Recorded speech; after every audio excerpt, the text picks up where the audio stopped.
আপনার সাথে একটু কথা বলতে পারি? কি কথা? আমি আপনার পারমিশন ছাড়াই কিছু ছবি তুলে ফেলেছি। ছবিগুলো খুব ভালো আসছে, মানে ডিলিট করতে পারছি না। আপনি চাইলে দেখতে পারেন, যদি নিতে চান নিতে পারেন, বা দেখে যদি ডিলিট করতে চান ডিলিটও করতে পারেন। অবশ্যই ডিলিট করবো। আর আপনি কেন পারমিশন ছাড়া একটা মেয়ের ছবি তুলেছেন? একটা পাখি ফলো করতে করতে আপনি লেন্সে পড়ে গেলেন, তারপর কিছু ছবি তুলে ফেললাম। আসলে ছবিগুলো এত সুন্দর আসছে, আমার ডিলিট করতে মায়া হচ্ছে। ওয়াও, অসম্ভব সুন্দর ছবিগুলো। আপনার ফেসবুক আইডিটা দিতে পারেন, আমি ছবিগুলো গুগল ড্রাইভে নিয়ে লিঙ্কটা মেসেঞ্জারে পাঠিয়ে দিলাম। ফেসবুক? সমস্যা নেই, আপনি আপনার মেইল আইডিটা নিশ্চয়ই দিতে পারবেন। Mail, your camera. Okay, thank you.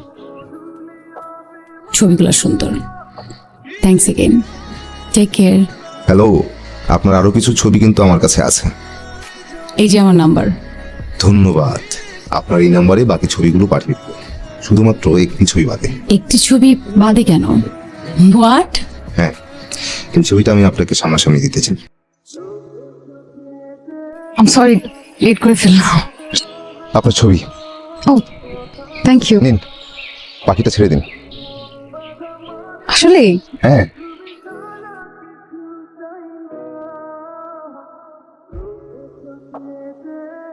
তুমি আমার, তুমি আমার। আমার নাম অনিন্দ। আমি একটা মাল্টিন্যাশনাল কোম্পানিতে চাকরি করি। ফটোগ্রাফি করতে ভালোবাসি, সময় পেলেই ফটোগ্রাফি করি। বলতে পারেন শখের ফটোগ্রাফার। অফিসার ফটোগ্রাফি ছাড়া আমার আর কোনো জীবন নেই বললেই চলে। ভিউ ফাইন্ডারে আপনি ঢুকে পড়লেন আর আমি চোখ সরাতে পারিনি, মানে আটকে গেলাম। আপনাকে আমার অনেক ভালো লাগে, বলতে পারেন, বা স্বীকার করে নিচ্ছি, প্রথম দেখাতে আপনাকে ভালো লেগে গেছে। সবই বুঝলাম, কিন্তু আমি কোনো প্রেম টেম করতে পারবো না। আপনার কিছু বলার থাকলে আপনি বাসায় প্রপোজাল পাঠান, আপনার গার্ডিয়ানকে বলেন। আমার ফ্যামিলির ডিসিশনে কিন্তু আমার ডিসিশন। আমার বয়স যখন 8 মাস, তখন একটা অ্যাক্সিডেন্টে আমার বাবা মারা যান। আমার পরিবার বলতে খালাতো বোন। বোনকে বললাম সে আসবে, বড় ভাই আসলো, হবে না? ওকে কিন্তু আমি ছোট ভাই ছাড়া কথা বলি না। খুব ভালো ছেলে, খুব লক্ষ্মী, মাটির ছেলে একেবারে। একটা ভালো কোম্পানিতে বড় একটা পোস্টে চাকরি করে। সব মিলিয়ে একেবারে আপনি এ ক্লাস বলতে পারেন। আমারও তো একমাত্র মেয়ে, ছেলে সম্পর্কে খোঁজ খবর না নিয়ে আমি তো আপনাদের সাথে কথা বলতে বসিনি। আর তাছাড়া অনিন্দর কোম্পানিতে আমার এক রিলেটিভ জব করে, সে তো অনিন্দর ভীষণ প্রশংসা করলো। আর নিজমে যেহেতু ছেলে পছন্দ হয়েছে, আমার আর আপত্তি থাকেই বা কেন। হয়েছে কি, ওই নিজমের ভাই মানে আমার একমাত্র ছেলে, সে তো লিসবনে থাকে। ওই তার ধরেন দেশে আসতে আরো 1-1.5 মাস সময় তো লাগবে। তাই আমরা এখন এঙ্গেজমেন্টটা করে রাখি, আমার ছেলে আসলে আনুষ্ঠানিক বিয়ের আয়োজনটা করব। আমাদের কোনো অসুবিধা নেই তো। 1.5 মাস কিন্তু না না, আমার সমস্যা নেই। সমস্যা নেই। আমি চাই ভেসে কেটে আকাশ ওড়া, নাই ভেসে দিশে যে পাখির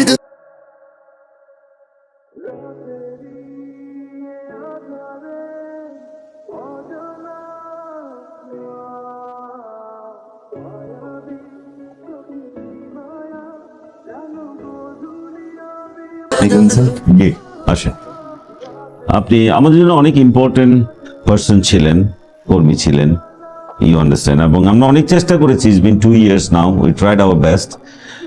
কোম্পানিকে ছোট করে রাখার জন্য চেষ্টা করছে, এবং এর মধ্যে আপনাকেও যেতে হচ্ছে। যেখানে যান ভালো করবেন। You can have your letter, this is all written there. কিন্তু স্যার, আসলে আমি তো হঠাৎ করে চাকরিটা চলে যাওয়া বিপদে পড়ে যাবো। যদি আগে থেকে জানতাম আমি কিছু একটা ব্যবস্থা করতে পারতাম। ইয়া, দ্যাট আই আন্ডারস্ট্যান্ড। এই কারণে তো আপনাকে আগেই বলেছি, আপনি ইউ আর ভেরি ইম্পর্টেন্ট। এই কারণে আপনাকে অন্যান্য ফ্যাসিলিটিজের সাথে আমরা 2 months স্যালারি দিয়েছি, এবং I hope you can manage within next 2 months। All the best wishes, যেখানে যান ভালো থাকবেন। মন খারাপ আপনার? নিজম একটা ব্যাড নিউজ আছে। আমাদের অফিসে কর্মী ছাঁটাই হচ্ছে, তো তার মধ্যে আমিও পড়ে গেছি। মানে আজকে থেকে চাকরিটা আর নাই। তো কি হয়েছে? একটা চাকরি গেছে, আরেকটা আসবে। আর আপনার কাজের এক্সপিরিয়েন্স খুব ভালো, খুব তাড়াতাড়ি চাকরি পেয়ে যাবেন। এত টেনশনে কি আছে, চাকরি পেয়ে যাবেন। Thank you. আমি ভেবেছিলাম এটা জানার পর আপনার মন খারাপ হবে। একদমই না। চলুন হাঁটি। ঘুরতে যাই? আচ্ছা, ভালো আছো তুমি? জি আমি ভালো আছি। ভাই আমরা বিয়ের তারিখটা একটু পিছিয়ে দিই। আমাদের কোম্পানির অবস্থা খুবই খারাপ, সব নিয়োগই বন্ধ। কই তোমরা? কই ভাইয়া কেমন আছিস? ভালো ভাই, তুমি কেমন আছো? ভালো। মা কেমন আছো? হ্যাঁ কেমন আছো তুমি? ব্যাপারটা এত জটিল ভাবে নেওয়ার তো কিছু নাই, ব্যাপারটা খুব সিম্পল। আমার কথা তো আর আমি নিজে গিয়ে বলতে পারি না, তাই না? আমি তোকে রেফার করছিলাম, তো চাকরিটা এখানে হয়েছে। আর আজকে আমার হইতে দুইটা কথা বলতে পারবি না বসকে? যে তুই কেন বুঝতেছিস না প্রত্যেকটা কোম্পানির অবস্থা খুবই খারাপ, আর আমি তোর কথা বলতে গিয়ে কি আমার বুঝছি, আরে বুঝছি তো। আরে শোন না, চা খেয়েছে। এই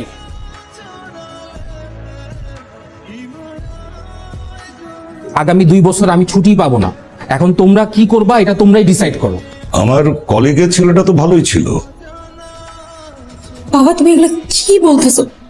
কার কথা বলতেছো? নিঝুম, তুই আমার কথাটা একটু শোন। তুই অনিন্দর সাথে ঘুরছিস ফিরছিস চলাফেরা করছিস, এরপরেই না তোর সাথে একটা আন্ডারস্ট্যান্ডিং হয়েছে। আর এই ছেলেটা একটু অগোছালো, বড়লোকের ছেলেমেয়েরা একটু এরকমই হয়। তুই ওর সাথে একটু চলাফেরা কর, একটু ঘোরাফেরা কর, দেখবি এমনিতেই একটা বন্ডিং, একটা আন্ডারস্ট্যান্ডিং হয়ে গেছে। আর তোর বিয়েতে আমি থাকবো না, এটা কেমনে হয়? তুই আমার একমাত্র বোন। আচ্ছা চাকরির কি কোনো খবর হলো? না, আচ্ছা শোনো, ওরা মনে হয় নিজমের জন্য নতুন পাত্র পেয়েছে। বাবার সাথে দেখা হয়েছিল, বললো আমাকে।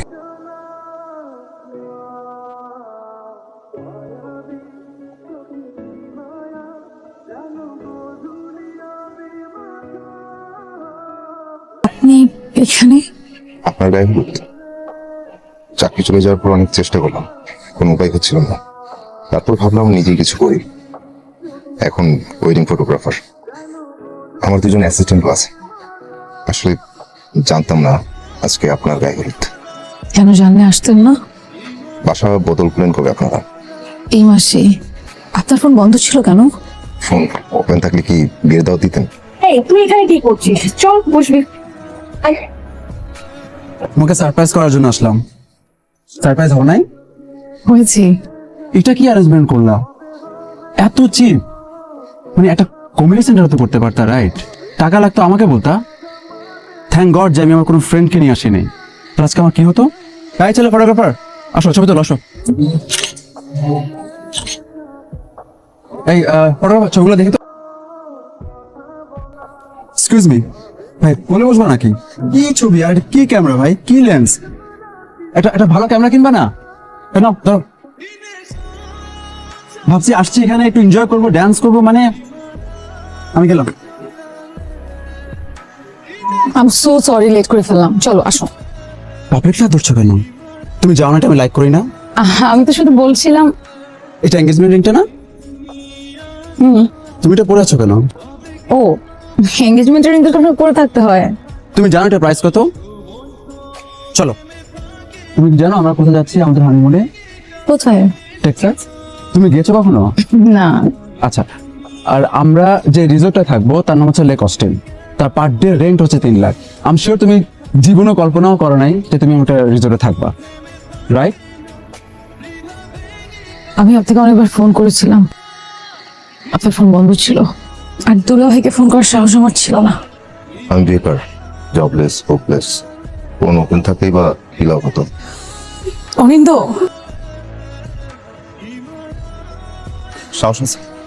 আমি বাসার সামনে দাঁড়াচ্ছি, আমার 7 মিনিট।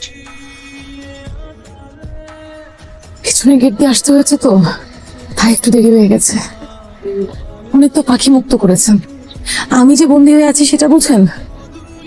আচ্ছা শক্ত করে ধরুন, আর এবার আমাকে মুক্ত করুন।